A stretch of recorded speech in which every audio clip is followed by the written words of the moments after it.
Hello, my name is Gabby. I am a joyful volunteer in the student ministry here at MCC. Today's reading will be from Malachi chapter 4, verses 5 and 6. See, I will send the prophet Elijah to you before that great and dreadful day of the Lord comes. He will turn the hearts of the parents to their children, and the hearts of their children to their parents, or else I will come and strike the land with total destruction. You may have a seat.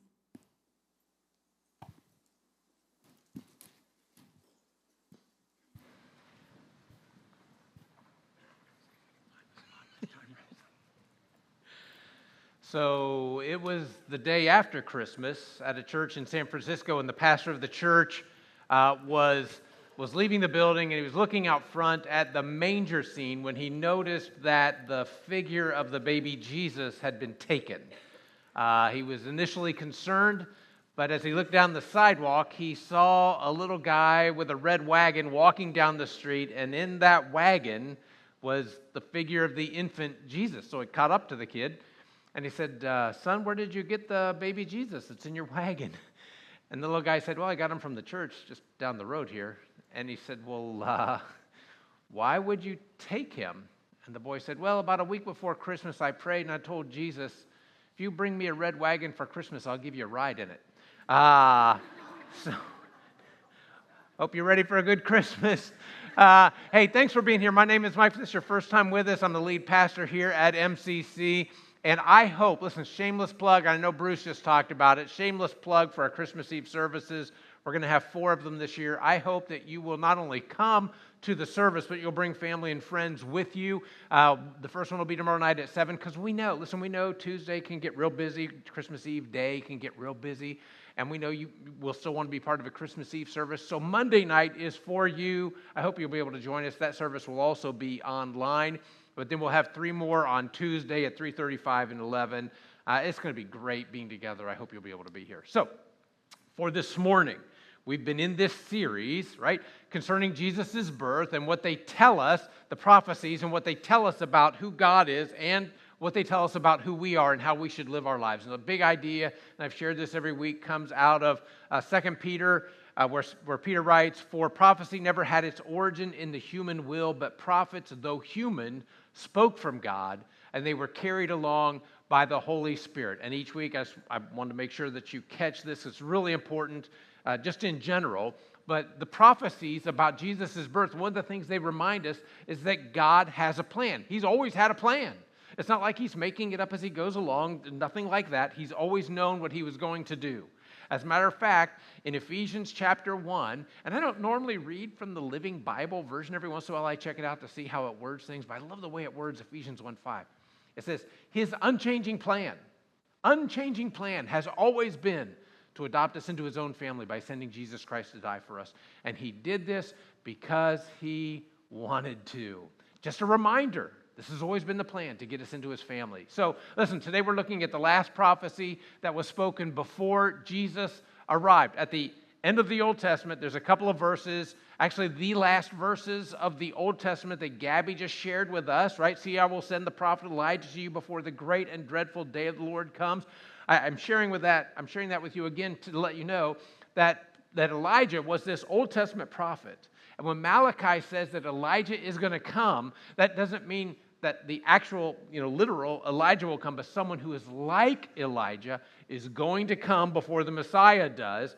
So right before the Messiah comes, someone is going to be coming to prepare the way for him. And here's what Elijah will do. He'll turn the hearts of the parents to their children and the hearts of the children to their parents. Or I'm going to come and strike the land with total destruction. And then there's this silence from heaven.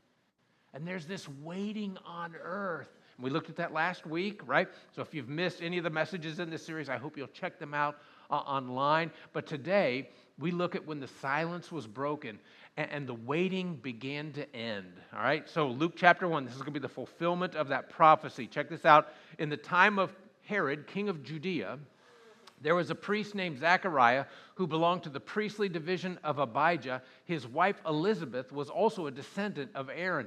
And both of them were righteous in the sight of God, observing all the Lord's commands and decrees blamelessly. But they were childless because Elizabeth was not able to conceive, and they were both very old. So there's this priest that lives during the time of Herod the Great. Luke mentions a problem that today we might not pick up on. We might look right over it, but he and his wife were childless. In the Old Testament, to be without children was seen as a sign of displeasure from God. Every Jewish family hoped to have a son who would become the promised Messiah. So to be childless meant that you were definitely outside of that part of God's plan.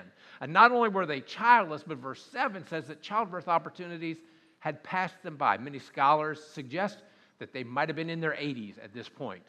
Verse 8 says that once when Zechariah's division was on duty and he was serving as priest before God, he was chosen by lot, according to the custom of the priesthood, to go into the temple of the Lord and burn incense. And when the time for the burning of incense came, all of the assembled worshipers were praying outside. So priests would serve at the temple on this rotating basis a couple times a year, and on this occasion, Zechariah is chosen by lot to enter into the sanctuary to burn incense. It is a high honor. It's a sacred responsibility to have. Some commentaries indicate that a priest could not offer incense more than once in their lifetime, and because there were so many priests, some would never get the opportunity to do this. So you have this old priest, no offense to anyone in their 80s or older, performing one of the most holy duties in the temple. This is a once-in-a-lifetime day for him. This is like the most important moment in his life. And in verse 10, Zechariah is inside offering the incense. The worshipers were outside waiting, and when they saw the smoke coming from the incense offering, they would fall down before God. They would spread out their hands in silent prayer, and for several minutes there would be this dead silence in the temple sanctuary and in the surrounding temple buildings and courtyards. That's when an angel of the Lord appeared to him, standing at the right side of the altar of incense. When Zechariah saw him, he was startled, gripped with fear. But the angel said to him, "Don't be afraid, Zechariah, your prayer has been heard. Your wife Elizabeth will bear you a son, and you are to call him John." And I don't know how you picture this. I kind of understand what he was going through. I mean, you're in a room, and you think you're by yourself, and all of a sudden you're not. You realize someone's in there with you. And I imagine Gabriel, who stands before God every day, is fairly impressive, and Zechariah is terrified. However, Gabriel was there to bring him good news. Elizabeth, your wife, is going to have a baby. And this baby is not just going to change the course of history. This child, your child, will change the course of eternity for many people. Now, when the angel appeared, Zechariah was faced with a lot of emotions. Obviously, he was afraid. I mean, it was believed in the Old Testament that if you actually saw God, you would die. But the angel told him not to be afraid because your prayers have been heard. Your prayers have been heard. And I wonder how fast his mind started moving. Okay, what have I been praying for? What have I been praying for? And he tells him in the next sentence, your prayer for a child. And I'm real curious when the last time was they prayed for a child. They're 80 years old. Maybe he recalled the story of Abraham. He was 100 when God gave him his son Isaac. Now, Zechariah knew what people of faith know, that God doesn't need the right conditions, doesn't need the right formula to work miracles. What God does desire is people who want to be used by him. 2 Chronicles 16, Old Testament tells us, "For the eyes of the Lord range throughout the earth to strengthen those whose hearts are fully committed to him." Your wife, Elizabeth, is going to have a son. And you're going to name him John, which means, by the way, God is gracious. Not only was Zechariah going to be blessed with a son, this child was not going to be like other children.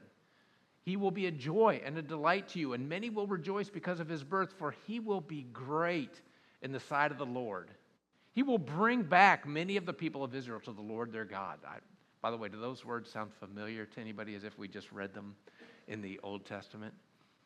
Verse 17, "And he will go on before the Lord in the spirit and the power of Elijah." Zechariah was a priest. Do you suppose he knew those words? Do you think those words were ingrained in his mind that they'd all been waiting for this. And he knew this wasn't just a promise from God. This was the promise, the prophecy, the last prophecy before God goes silent for 400 years. The promise that God had made and all Israel looked for, that the prophet Elijah was going to come and prepare the way for the Messiah. And it's going to be my son to turn the hearts of the parents to their children and the disobedient to the wisdom of the righteous. To do what? Let's read that out loud together. To make ready a people prepared for the Lord.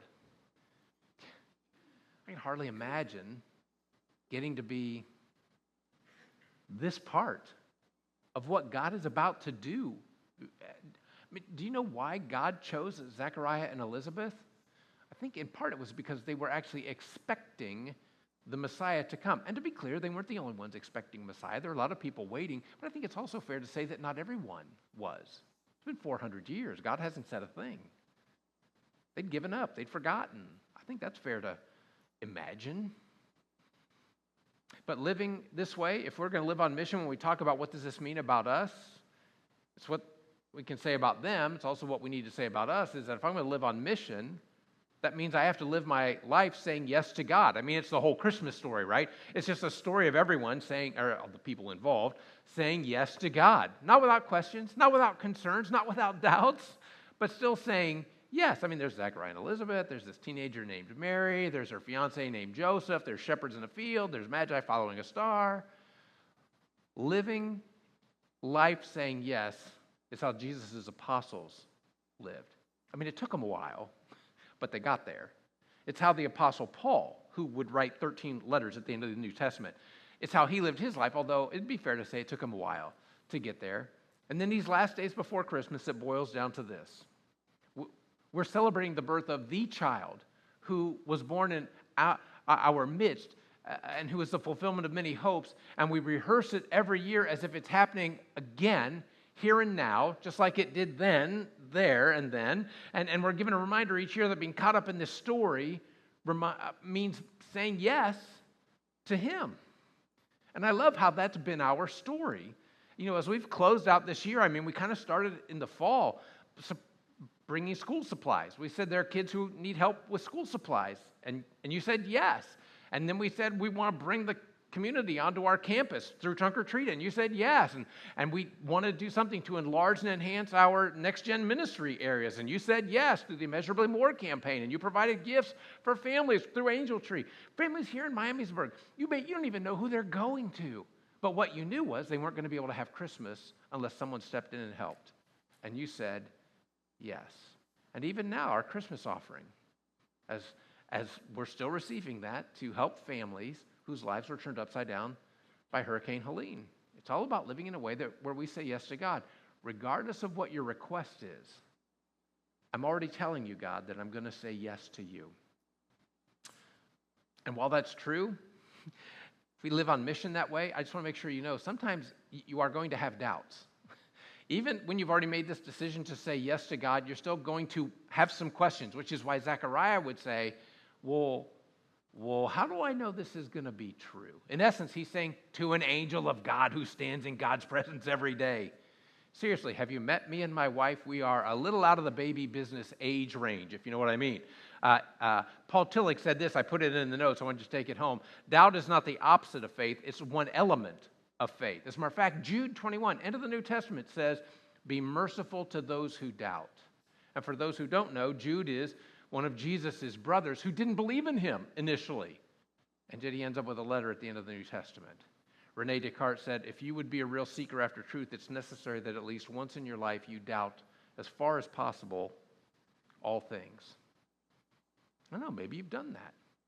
Maybe you've had one of those experiences where you wake up in the middle of the night and you're staring into the darkness and fear sort of courses through you and you think for just a moment, what if it's not true? What if Christmas isn't real? What if Hallmark really did make the whole thing up just to sell cards and things in their store? What if Christianity isn't true? What if when you die, that's it? There is nothing else after that. Or maybe you've questioned whether God has really forgiven you. Maybe you said to yourself, think I'm a Christian. I'm not real sure I was sincere enough when I was baptized. And so now I'm not so sure about that. Those are questions that often aren't very politically correct in some churches. Because some churches portray Christianity where Christians never ask questions. They never struggle with doubts. And I'm just glad to be part of a church where we understand that's part of the faith journey, is that it's okay to be real. And it's okay to show up with questions that maybe make people uncomfortable. Maybe makes you uncomfortable to think that you have or to ask. And maybe the person you're asking feels a little uncomfortable as well. But it's okay to show up with something that's raw like that. And if you didn't know that about us, I wanted to make sure that you did. It's okay to have questions. It's okay to have doubts. God isn't threatened by your questions, and neither are we as a church. We'll just struggle through them together. What distresses God is when you have a question and you don't ask it so that you can find out what He has to say about this question that you have. But all who live in this expecting kind of way, right, saying yes to God at one time or another, is going to struggle with doubt. But they're also going to work to find out the answer to that doubt. Okay, I'm going to give you one more. If we're going to live on mission like Zachariah and Elizabeth did, it means we're going to have unexpected opportunities. I mean, do you think they saw this one coming? They're in their 80s, maybe older. Think they saw this one coming? I kind of don't think they did. Today, if you live your life saying yes to God, what do you think your next 3 days are going to look like? Are they going to be a little different, do you suppose? Could be surprising. They might get a little messy. You may see something you never thought you would see if you live saying yes. There may be other people who are watching you who may see something they never thought they would see if you keep saying yes to God. And it's not just the next 3 days. Listen, it's not just a Christmas thing. This is a disciple of Jesus every day of the year thing. You know, we say our dream here at MCC is to become a diverse community of Christ followers who love God, love people, and live on mission. We take a step toward that every time we live our life saying yes to God, regardless of what He's asking of us. But if I live my life that way, saying yes to God, beginning my day reminding myself and reminding God that today my answer is yes. I don't know what the question is yet, but whatever you're asking, yes. Does that make anybody else nervous? Can I remind you that nothing will happen to you or me this day that will surprise God. Nothing that we will encounter will catch Him off guard, and He will always see us through it. One of our members, Brian Bates, told me I could share his story. So he wrote this: as a child, I grew up in a suburb of Dayton, Ohio. My parents were divorced, and my brother and I visited my dad whenever we wanted. My mother raised us in church. Every week we went. Every Sunday I began to lose interest in church, though, when my grandmother died, because I didn't want to go at all because I was angry with God and I didn't understand. He said, drugs and alcohol entered my life at 13 and for the next 22 years began to consume me. I became a manipulating liar, hurting anyone in my path to get what I wanted. I went through multiple broken relationships, rehabs, overdoses, and trips to jail. I was spiritually dead, and the only thing that kept me from taking my life was the thought of my mom burying her son. On my last trip to jail, I thought I had no one. I was lost. I called my mom, and she was relieved just to find out that I was alive. During a short conversation with my mom, she told me to give God a chance, and she told me that she loved me. Thinking about asking God for help at this point made me feel like a hypocrite, so I tried to move on, keeping it in the back of my mind. But a few days later, my mom dropped off a Bible for me. Said I didn't open it up. I just took it back to my cell and put it under my bunk. But numerous long days and sleepless nights went by, tormented with irritability, overwhelming guilt, and shame for the people I had hurt. I laid in my bunk, ready to give up, and then I remembered the things my mom told me. So I picked up the Bible.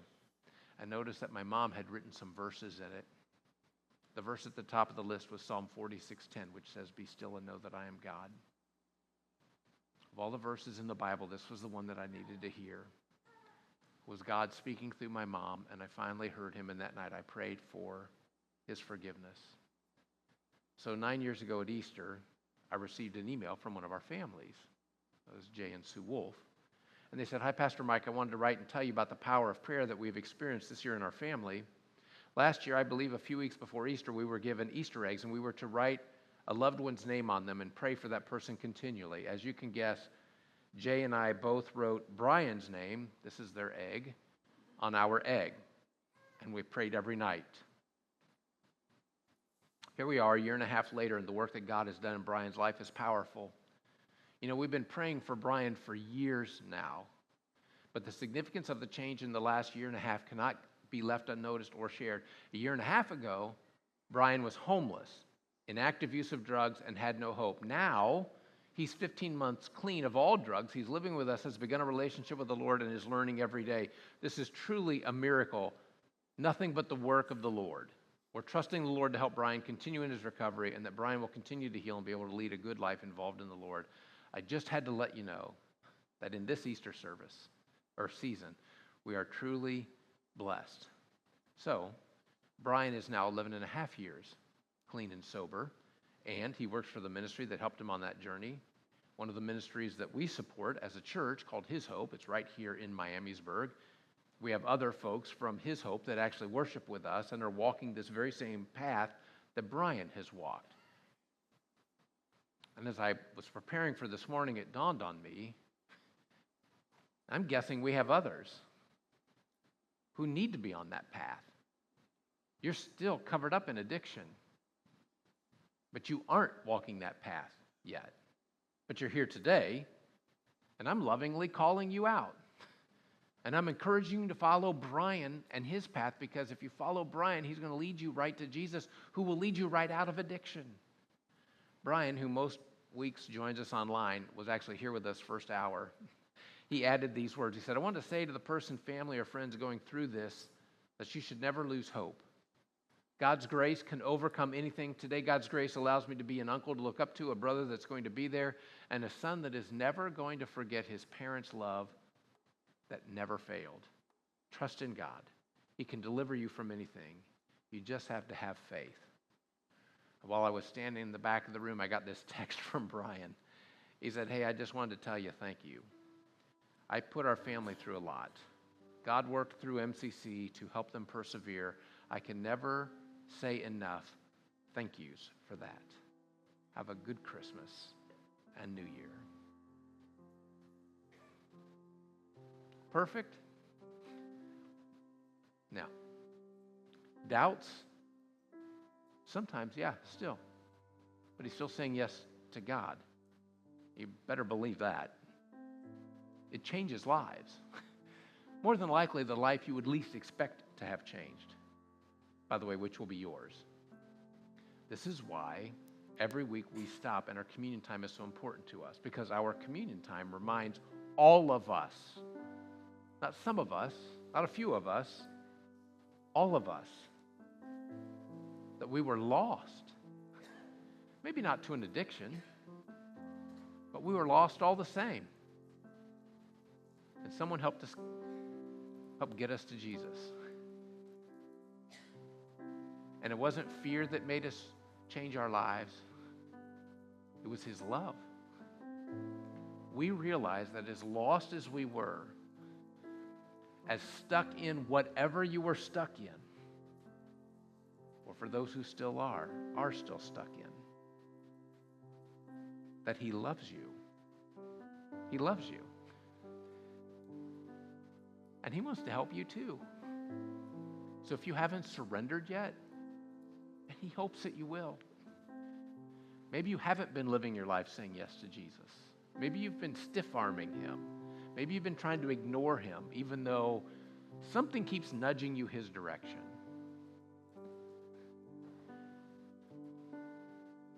And He's hoping that today you'll say yes to Him, because He loves you. But for those of us who have already said yes, this is a simple act of remembering what He did on the cross to save us. And as we do that, we reconfirm our love for Him. Every time we do this, it's like we're telling Jesus we love Him all over again.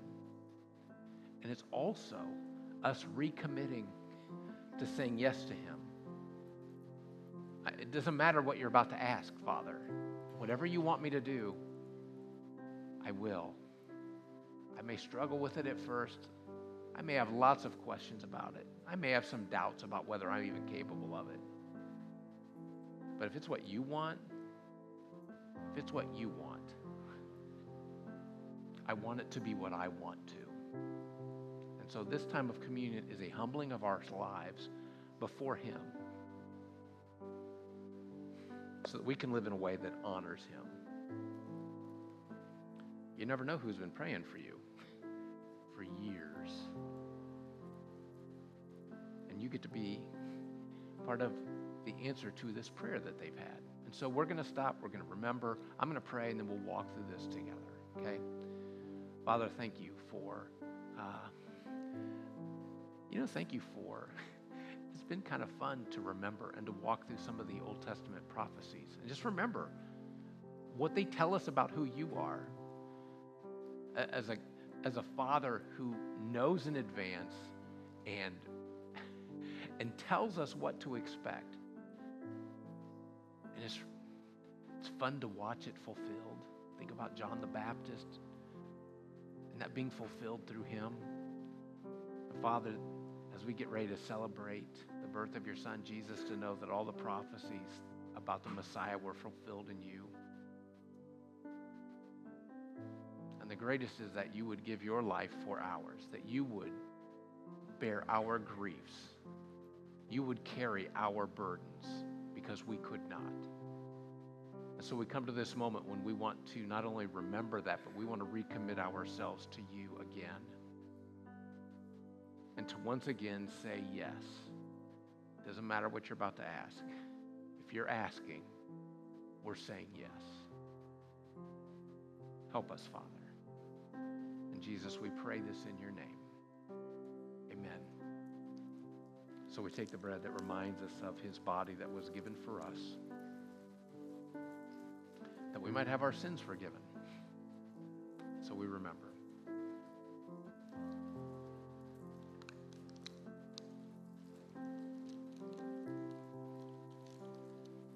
And the juice that reminds us of his blood, that, by the way, calls us not just to remember, but calls us forward as well, to remind us who we are in his name, that we are children of God. Those of us who have said yes, we get to be children of God. And we get to help others come to know him as well. So we remember. And Father, as we remember, may it take us back to a cross on a hill. May it take us back to an empty tomb. May it remind us, Jesus, of what you did on our behalf and who you call us to be as men and women who belong to you. And so I'm just going to encourage you, if you would, take a moment to talk to God about where you are and how you're going to live Yessie in a way that helps other people see him.